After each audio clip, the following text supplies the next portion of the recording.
Assalamualaikum warahmatullahi wabarakatuh. Kita jumpa lagi dengan pembelajaran matematika wajib semester genap tentang kaidah pencacahan. Nah, dalam kaidah pencacahan ada 4 poin yang perlu kita ketahui. Yang pertama yaitu aturan perkalian dan penjumlahan, yang kedua faktorial, yang ketiga permutasi, dan yang keempat kombinasi. Nah, untuk pertemuan pertama kali ini kita membahas tentang aturan perkalian dan penjumlahan.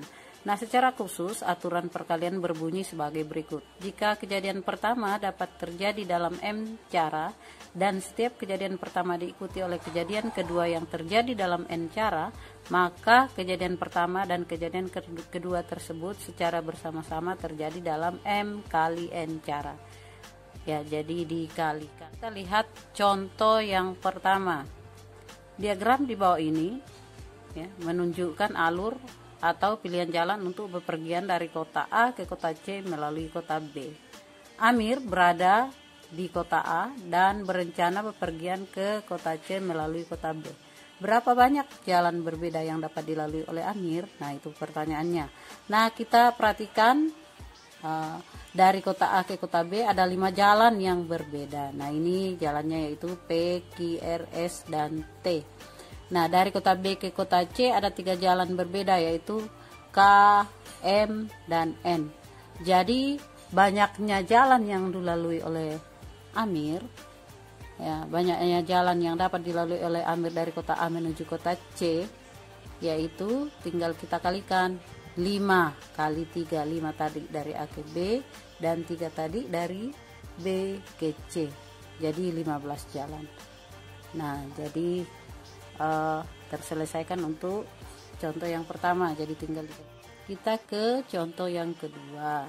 Pada suatu kelas akan dibentuk sebuah kepengurusan yang terdiri dari 1 ketua kelas dan 1 sekretaris. Ada berapa kepengurusan yang mungkin terbentuk jika ada 5 calon ketua kelas dan 6 calon sekretaris?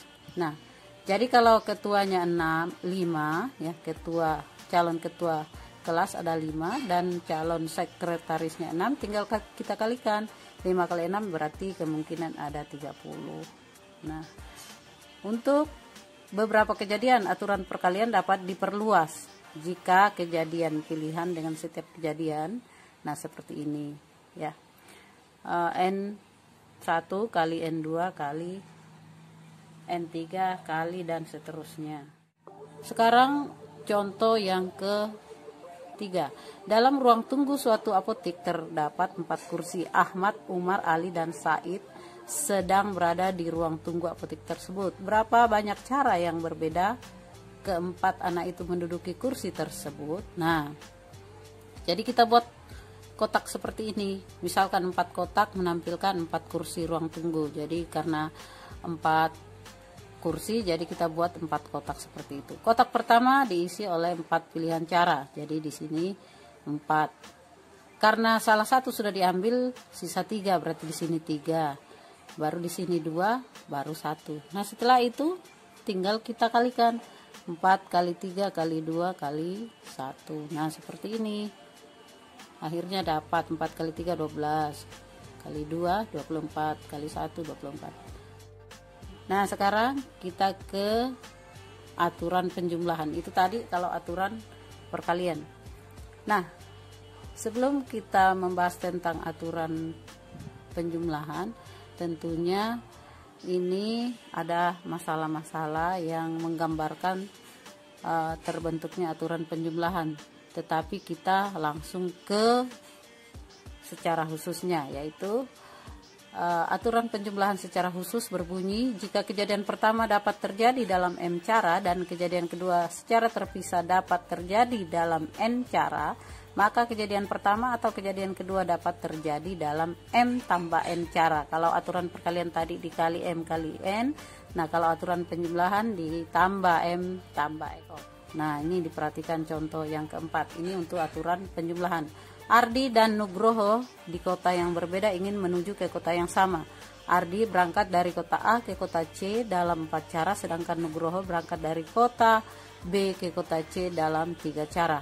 Dalam beberapa cara mereka bertemu di kota C. Nah, permasalahan tersebut bisa diselesaikan sebagai berikut. Perhatikan. Nah, Ardi berangkat dari kota A ke kota C dapat memilih 4 jalan, atau 4 cara. Nugroho dari kota B ke kota C dapat memilih 3 cara.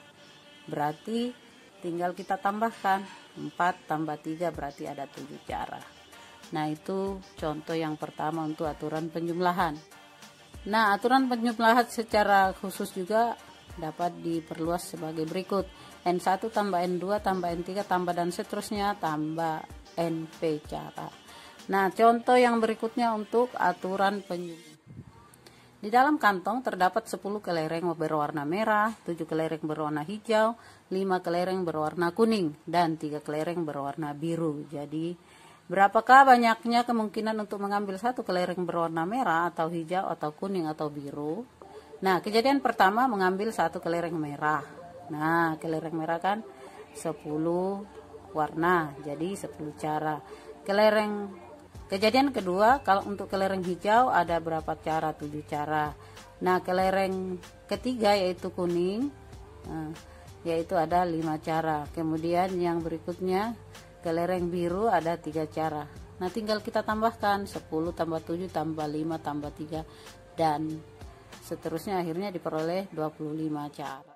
Nah, setelah kita mengetahui aturan penjumlahan dan aturan perkalian, kita ke faktorial. Nah, faktorial itu diberi notasi tanda seru.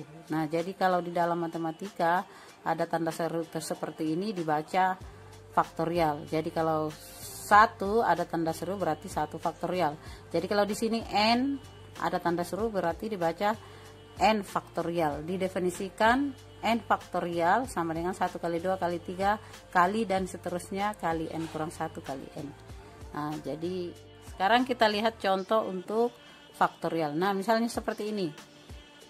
Ini 6 ada tanda seru berarti 6 faktorial. Berarti dikalikan dari angka 1 sampai angka 6 atau mulai dari angka 6, 5, 4 turun ke bawah sampai 1. Dikalikan semua akhirnya dapat 720. Jadi nilai dari 6 faktorial berarti 6 kali 5 kali 4 kali 3 kali 2 kali 1 dapatnya 720. Nah, ini 5 faktorial dibagi 2 faktorial berarti kan kita panjangkan juga 5 kali 4 kali, kalau 5 faktorial ya. Nih, 5 kali 4 kali 3 kali 2 kali 1. Kalau 2 faktorial 2 kali 1. Tinggal kita coret yang sama ini. 2 kali 1 dicoret, di bawahnya 2 kali 1 berarti sisa di atas 5 kali 4 kali 3. Nah, atau dipanjangkan seperti ini juga enggak apa-apa. Nah, untuk mencarinya 5 kali 4 kan 20. 20 kali 3 60 begitu. Kalau mau dipanjangkan boleh, kalau mau dicoret 2 kali 1-nya yang sama boleh.